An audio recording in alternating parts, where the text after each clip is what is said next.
Whenever I'm on a photo shoot, I normally change the settings around a lot, especially when the conditions change. It could be anything from a sports shoot with super fast shutter speeds right through to a long exposure shoot where I either have my camera in bulb mode or set to around 30 seconds. However, until recently, I would always be on a new shoot the next day or the following week, and the first few shots would be completely messed up.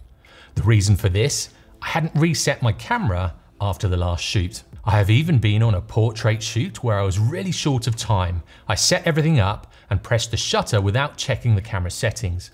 It was then on its way to a 30-second exposure from the astro shoot the night before. So if you do shoot a variety of subjects, make sure you reset your settings before you put your camera away.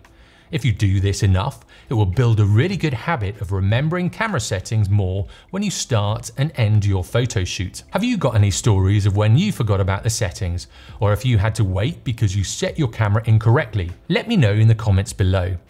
Also, if you have any other ideas for videos, let me know in the comments or let me know in an email. I'm always up for suggestions and ideas for future tutorials.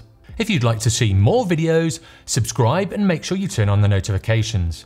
Also head over to my YouTube channel where I have a growing library of photography tutorials. I'll see you in the next one.